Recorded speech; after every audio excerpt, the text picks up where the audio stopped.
Hi, I'm Ryan Dawes, editor of IoT News, and I'm here with Jeff Travers, who has the illustrious title of Head of IoT at Ericsson. So Jeff, what are the key pillars of Ericsson's IoT strategy? Well, we're looking to take IoT to scale because IoT's a lot of things connected right now, but it's kind of fragmented, and we want to see companies be able to build their connected products, software-defined products, but do that globally and do that at scale. Okay. Yeah, I've just come from one of your demos over there where you had a boat on the dock at Barcelona, right. And I had a little drive around there, so that was quite cool. So, is the company debuting any other IoT solutions here at MWC? Our basic platform is IoT Accelerator. That's a platform for handling global connectivity. It's the fundamental of many of these products on offer here, but we're also showing a lot of the network capabilities and the infrastructure capabilities. That's what Ericsson's big at. And what you'll see is a lot of latency sensitive applications. So there's autonomous trucks. We've got even a live band, which is half the band is here and half the band's another part of town. And if that latency distance is more than 100 milliseconds, it sounds bad. We've got this working at distance and it sounds right. Yeah, that's amazing. So latency is what 5G is sort of bringing to the table here. Yeah, I was going to say, I bet 5G is opening a lot more opportunities for you guys and the IoT in general, really. It is. We published a white paper recently, available for download, and it's explaining how IoT is moving beyond just low power, wide area into broadband IoT, as we name it. Video feeds for IoT connected devices are now quite important. You can imagine drones pulling back video feeds for inspection purposes or for security purposes. You can imagine media cameras pulling back 5G for event performances. We've even got connected elevators with advertising in the elevators, and of course it needs video feeds to serve that elevator advertising. Yeah. So I did see that you guys put out a press release this morning about a 5G smart harbor that you've debuted in China with China Telecom, I believe. Right. Yep. Yeah. Can you tell me a little bit about that? Well, that's a case of automating the transport systems and the connectivity. You see, it's not about connecting. A lot of IoT today is connecting a product or connecting a function. We're about connecting systems, and the smart harbor is connecting the multiple players in the ecosystem. You'd be surprised how many people are working together to make a harbor work. It's not just one company involved. But I mean, we've got a whole load of stuff here. We've also announced the Einride autonomous truck. So this is a live production vehicle. It's a truck without a cab. There's no driver and no cab. It's built that way.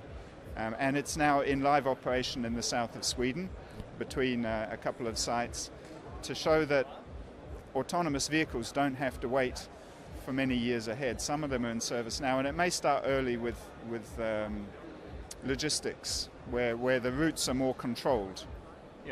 Yeah, I believe the EU actually has a project at the moment where they have a fleet of self-driving trucks led by a human driver going around cross-border and all that sort of thing. So that's a really cool project. Yeah. So we can't talk about automation really without talking about the jobs issue. Yeah. Do you think automation will replace jobs? Well, automation will take away some of the mundane tasks which people do today, and we're going to be needing to do other tasks, right? So even in this autonomous truck case, the truck has no driver, but there is a remote control driver who has to oversee a fleet of these trucks and step in when there's an issue. And that's a more sophisticated role. It needs a bit of judgment, and it's there in a more intelligent way, so that it will change the sort of jobs we do.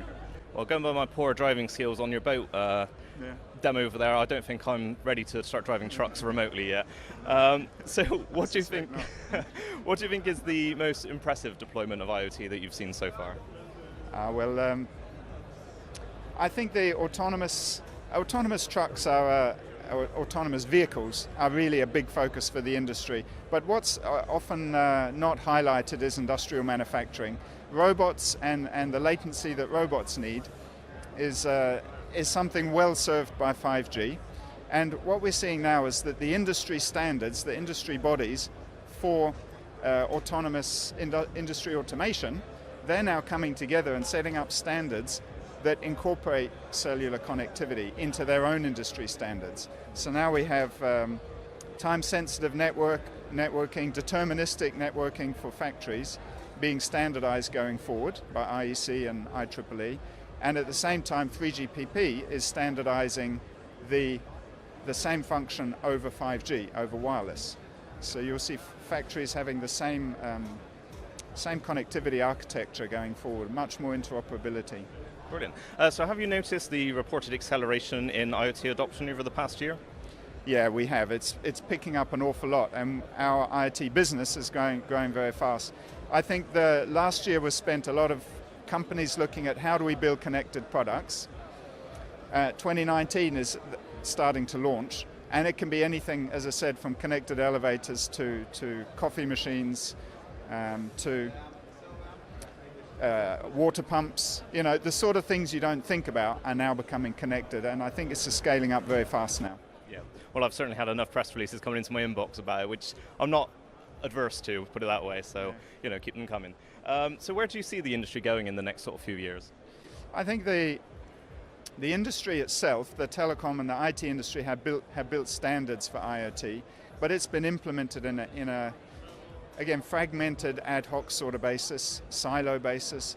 What we're really going to see the next years is industry adoption of standards that include cellular and IoT, and then you're going to see the scale, and that scale is going to overwhelm many of us. You'll see companies. The interoperability is an important point here, right? And there are now standards being put in place like lightweight M2M or IPSO smart objects, where the naming definition of an object becomes generalized so that app developers can write code towards a thing without having to hard code what that thing really is, talking to it in a generic way. Yeah. That will really boost the developer ecosystem. You know, the sort of ecosystem you have on your smartphone today and the apps you have available today, they don't exist in the IoT world, but they are coming once we have these standards in place. Well, I mean, at last year's MWC, it did seem like very much a lot of talk, but this year seems very much about things are starting to come together, things are starting to get more cohesive, and like you said, it's less about just connecting a thing to the internet, but more about connecting several things and having them interoperate and all of that sort of thing as well. So what do you think, what impact, do you think the IoT will have on people's lives? I think it's going to have a bigger impact than we can imagine. But, you know, I think IoT essentially is about automating stuff. Until now, things maybe have been intelligent. I mean, things often turn on by themselves or turn off by themselves when needed, but they're not doing any intelligence. Now, if you add a bit of artificial intelligence, machine learning, you connect those things, they can actually take care of themselves. And our job is going to be very much looking after systems, managing systems, rather than being the activators of trivial functions, as it were. I think it can raise the quality of how we engage our life. Well, you've led into my final question there, which is what is Ericsson doing in AI? Because of course it's going to have a massive impact on the IoT. Yeah, it does.